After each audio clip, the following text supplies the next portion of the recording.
Thank you, Puran.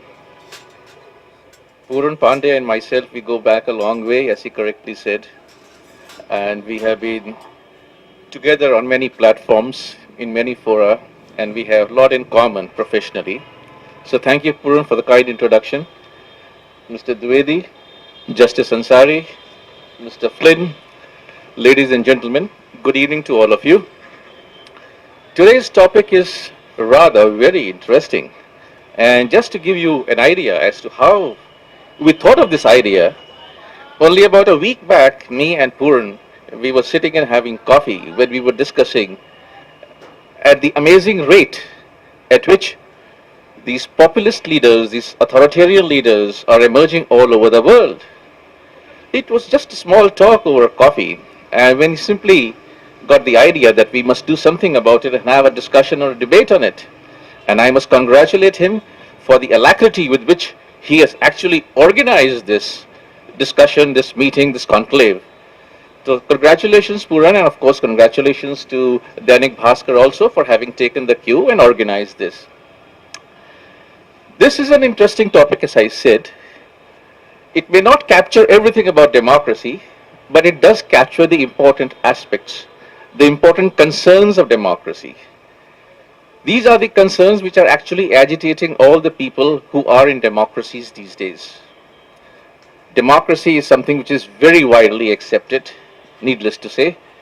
It is one of the most prevalent forms of government in the world. And the appeal of democracy lies in its basic tenets. That is the assurance of liberty and equality, protection of civil, political, human rights, and the opportunity for inclusion and participation in the selection of the government and in decision making. It's not confined to simply the selection of the government, but also participation in the decision making. Over the years and presently in the contemporary world, there has been an exponential increase in the number of human rights that we can think of, and it has spread all over the world thanks due to globalization, thanks to the advanced technology of information sharing, of communication, transportation, and now the increasing use of social media. Everybody has now become conscious of their rights, and they fiercely resist any attacks on their rights. They are for preservation of their rights, their liberty, their equality. This augurs well for democracy. Certainly it augurs well for democracy. So much so that now it's become fashionable even for the totalitarian regimes, if they exist anywhere, to also claim that they are democratic in nature. Conduct of elections is something now which imparts legitimacy to any form of government, and they crave for this legitimacy. If this be the case, then I think everything seems to be hunky-dory for democracy. Things seem to be going very well. Unfortunately, that's not the case. Democracy is under assault. Democracy is under threat. Democracy is under siege at this moment. At many places, don't think India, everywhere. The degree may vary, but yes, it is undergoing certain threats. You may ask what these threats are. Certainly, the times of overt dictatorship is over. We do not see any violent overthrow of democratic regimes by the military, by the armed forces, or by the militants. There are a few totalitarian regimes present in the world, existing somewhere and tucked away in some corner. We need not mention because everybody knows what those regimes are. But generally, the times when tanks used to roll out on the streets to overtake democratic governments, that is over. There is no violent seizures now. Yet, there is threat. The threat is from within. It is from within. The threat is from its own elected leaders, democratically elected leaders. They pose a threat to democracy now because they would like to use and manipulate the democratic process itself for their personal aggrandizement, for their own personal interest, to remain entrenched into power for longer periods of time. That is the threat to democracy these days. And that is what we need to tackle, we need to discuss, we need to address this challenge. I personally see, and I think most of you would agree, I personally see two very disconcerting trends in the world, in the contemporary world these days. One is, which is not mentioned in this topic here, in the theme, but we'll come to that because it's part of discussion of this theme. One is the gradual erosion of the democratic values, traditions, norms, practices. There is erosion of these. The erosion is very subtle and very gradual in countries where we have deep-rooted democratic systems, where democracy has been incubated, where it has been nurtured over the years. These are called the mature democracies. The mature democracies of the world, say in Western Europe, in the developed countries, USA. There also there is erosion, gradual and subtle. But the erosion of these democratic values, traditions, practices, conventions is more pronounced and more rapid in the developing countries, in the nascent democracies, in the highly polarized societies. That should be our concern. Nobody seems to be addressing this aspect of democracy. The second disconcerting trends which I find is the rise of these aggressive, dominant, charismatic, populist, tough-talking, authoritarian leaders all over the world. Strong leadership. This is what we and Puran were discussing the other day, as I mentioned. The rise of these strong leaderships all over the world in different corners. They all have different characteristics. They all have different styles. They all have different agenda. But it's a fact that strong leadership is emerging. I'm not saying it's bad. Strong leadership is actually good for democracy. Democracy requires strong leadership to tackle the numerous problems that we face these days. All democracies face multitude of problems. We require strong leadership to navigate and chart out a course out of these problematic oceans.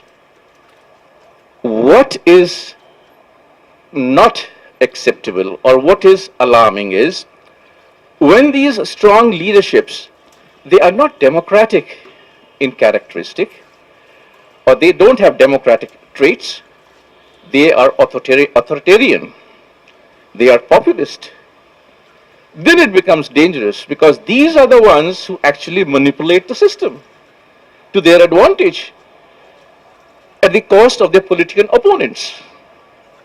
They are the ones who actually damage democracy from within. But as I said, strong leadership in democracy is a requirement. But as long as it's democratic, it's fine. If it's authoritarian, then it's a case of alarm, it's a case of concern.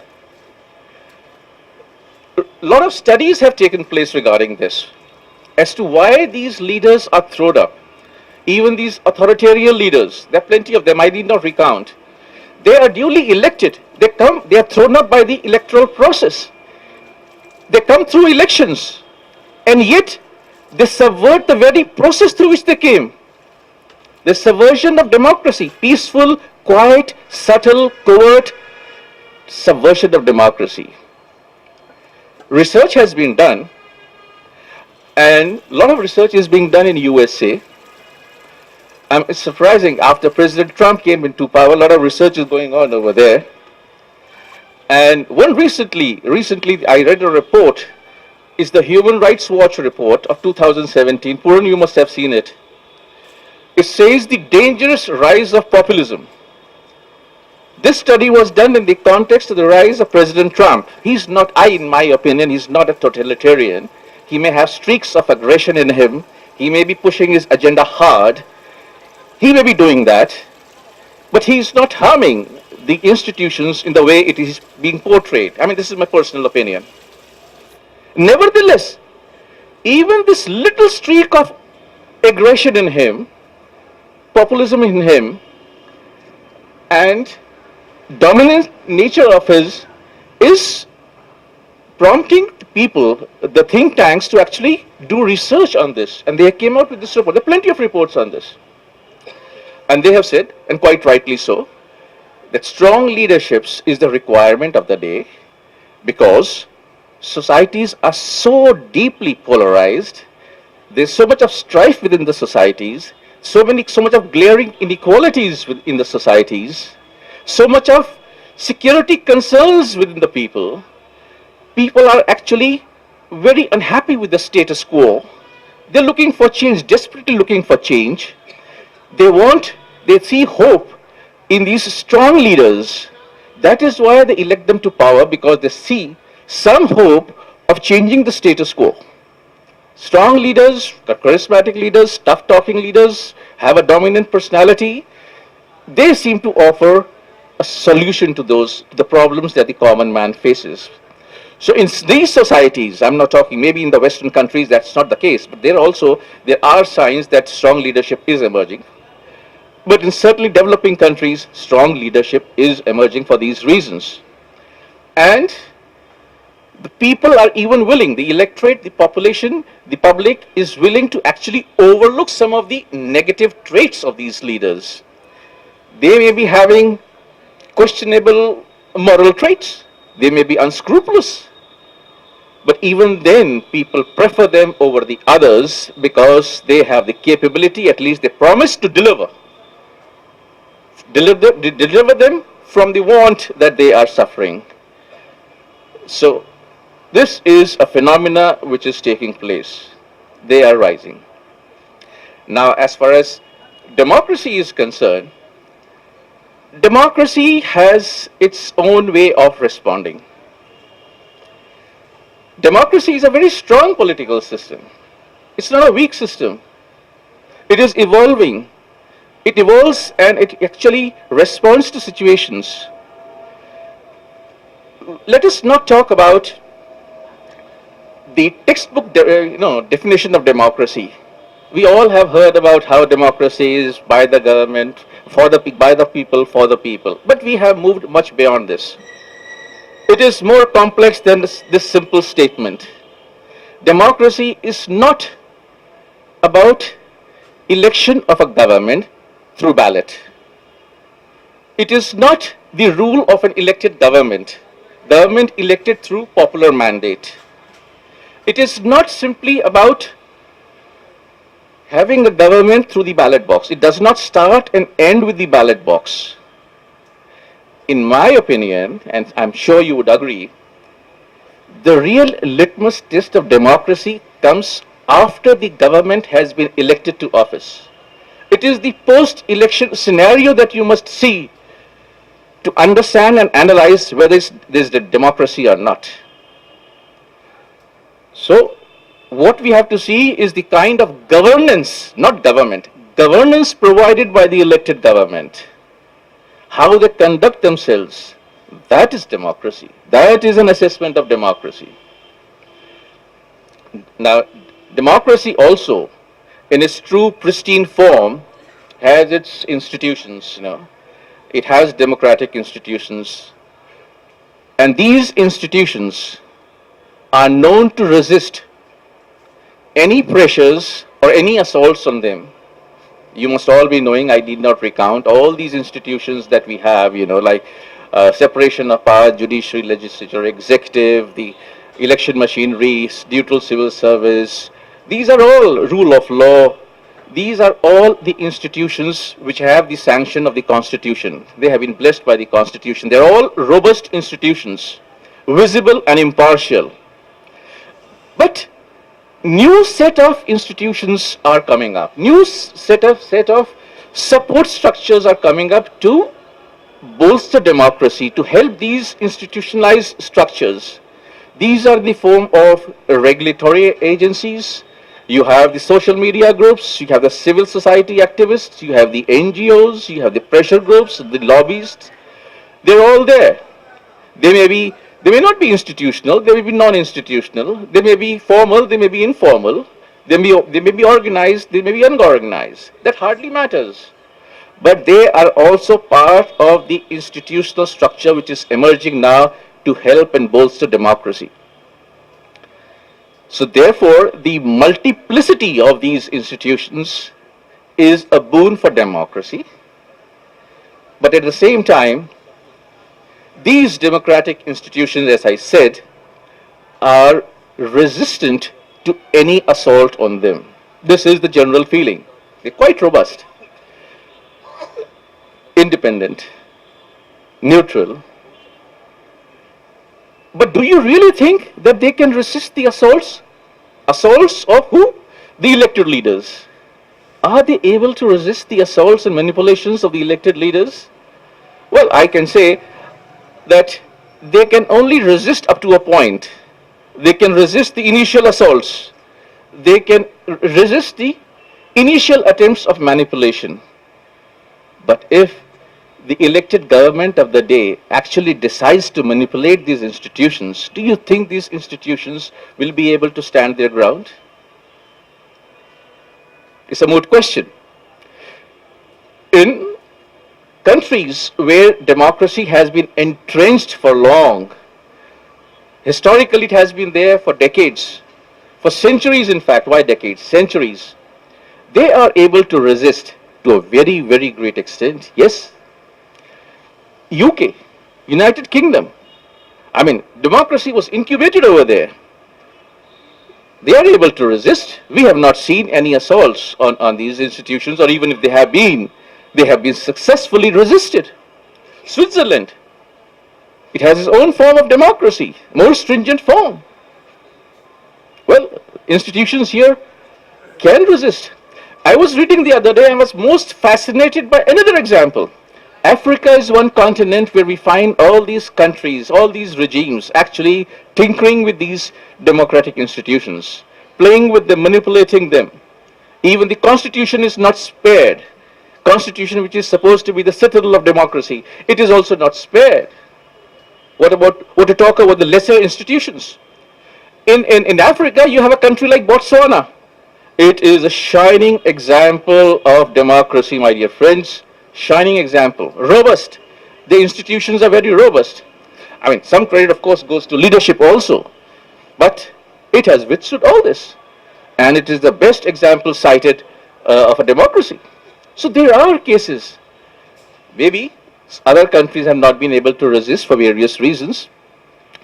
Now, these institutions, when you talk of these democratic institutions, the concrete walls or the rules, etc., do not make an institution. What makes an institution are the human beings who run and manage it. This is the soft underbelly of these institutions. And this is where the assaults come. This is where the elected leaders manipulate these institutions through threat, through pressure, through allurements. The pressure goes there, and they succumb at times. They do. So therefore, no matter how robust, how neutral, how impartial, how long-standing an institution may be, a democratic institution, it is vulnerable to assaults. And depending upon in which country it is, what the traditions are, it either succumbs or it still resists. You decide whether these institutions, therefore, are adequate safeguards for a stable democracy. The question is here is this: are these institutions adequate safeguards? I would say, after this discussion, that yes, they are able to withstand pressures. They are good safeguards for stable democracies, but they have limited utility. Therefore, only to an extent they are able to withstand the assaults, not more. Leadership. Leadership has a very close role to play with these institutions. In fact, we just talked about the strong leadership. Strong leadership is good, I mentioned. Strong leadership actually nurtures and bolsters democracies. Strong leaders can actually purge these institutions, these democratic institutions, of any infirmities, irregularities which may have crept over the years by some previous government. They can even actually sanitize and clean them. They can reform these institutions. These institutions, like democracy, evolve. They are not very rigid, because if you give them too much of rigidity, they will never change. So some kind of a play has to be given to these institutions, and this is what is required by a strong leadership to actually make these institutions more strong, more resilient. Unfortunately, as I mentioned, if the authoritarian regime is there, if the authoritarian leadership is there, it will only go to manipulate them. Manipulation takes various forms. You crack down on the dissidents, you compromise the judiciary, pack it with your people, pack your own, give your loyalists plum positions in these institutions, in civil service. Even the election machinery is at times compromised. These operations are very covert. They are not visible to the naked eye. They're not very blatant. You can't actually see the operations of these authoritarian leaders. It's done very surreptitiously, very quietly. You won't even notice these manipulations unless you're actually a very keen observer. You are observing the life, the working style of the leadership, and you are watching the performance of these institutions. Otherwise, you won't observe the subversion of democracy through these institutions. But whenever there is this kind of a manipulation by the authoritarian regime, there are protests. The opposition parties, they protest, and they have a right to protest. They are dissidents, they are detractors. They protest against these. Now, what they say, the allegations they make, should also be actually viewed with caution, because at times these allegations may not have any substance. They may be simply a tirade. This may simply be a canard being spread by the detractors. So one has to be very careful. Every allegation thrown against the strong leadership should be viewed very carefully, because remember, strong leadership has to deal with a host of problems. The problems are so immense that it is required to take tough measures, which cause inconvenience to the people, which cause inconvenience to the lot of sections of society. They will protest. If it's actually a democratic leadership, maybe strong and dominant, you have to appreciate and commend its work, no matter what the inconvenience may be. So this is something you have to be very careful about. This gives rise to a huge tussle, these days, which these political and social thinkers say is a tussle between pluralism and populism. So we have the emergence of populism and majoritarianism on one side, and pluralism on the others. The unfortunate part is, and this we see everywhere, that elected governments, duly elected through elections, through the ballot box, they construe the verdict of the elections as justification of all their actions. Whenever they do something, they tend to justify that they have the majority. They have won at the hustings. Everything seems to be justified on that basis, which is incorrect. Democracy, this is not democracy. And whatever ballot has been cast, whatever be the verdict of the elections, is confined and stops at the selection of the government. It does not justify the actions, subsequent actions. Subsequent actions have to be analyzed and judged separately. But this doesn't really happen. They try to the elected governments, who are dominant and strong, and who may be authoritarian, they try to impose their will, saying that this is the will of the united people, of the entire population, because they have the mandate. This is where the trouble starts. Whichever institution, democratic institutions, resist such pressures, says no to their demands, that institution is labeled as anti-democratic by these leaders, which is very unfortunate. So either you succumb, you, you agree to our diktat, or you're anti-democratic. This is unfair. This is not true. This is not democracy.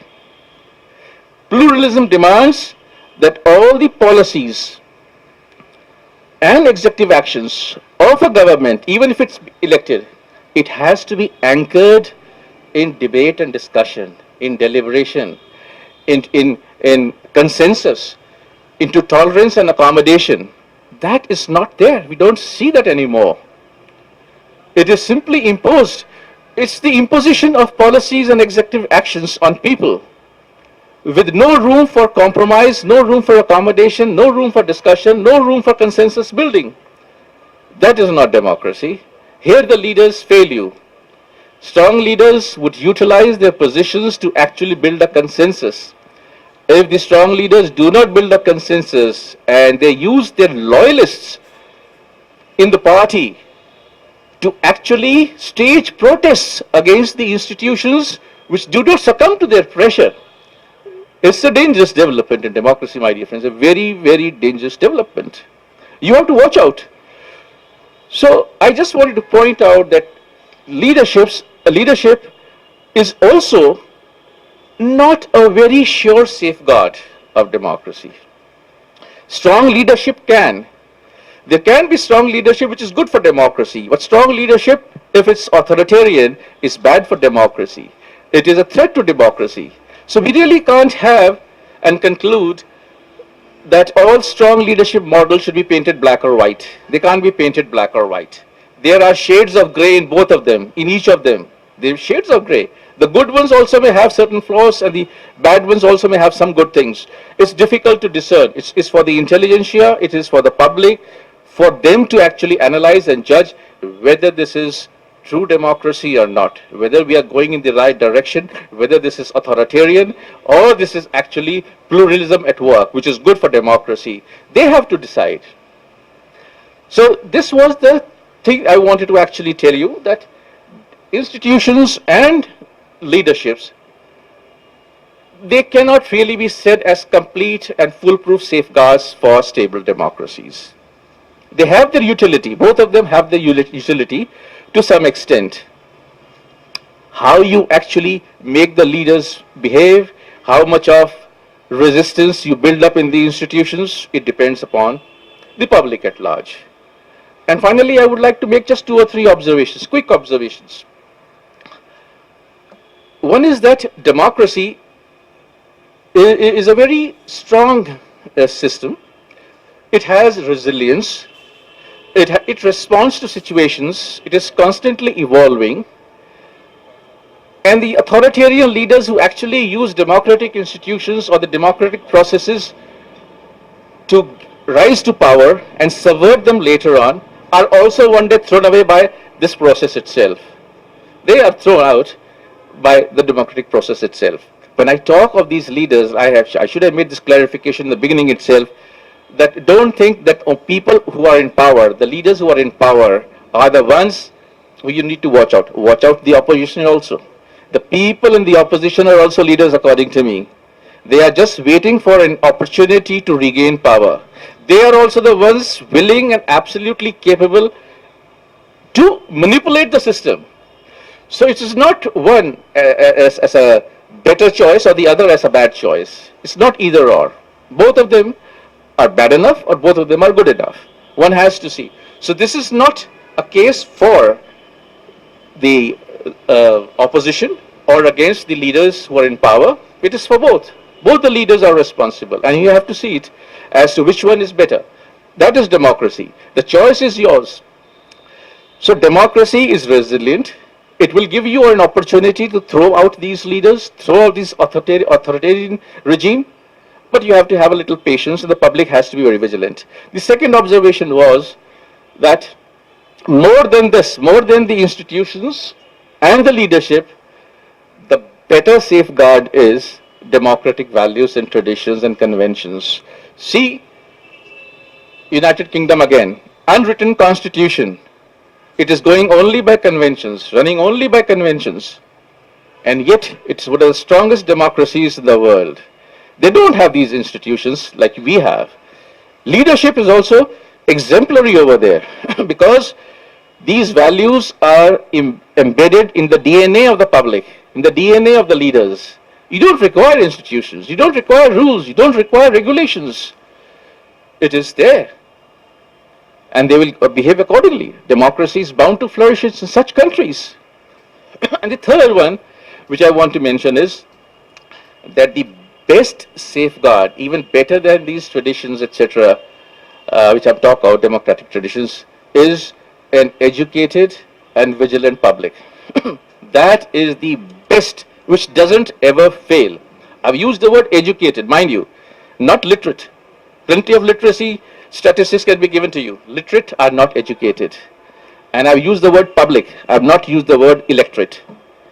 Because public constitutes people outside the electorate also. The youth, they have an opinion. They have their own view of judging and assessing things. They are a power to reckon with. They can be agents of change. So what you require is educated and vigilant public. They are the best safeguards of democracy.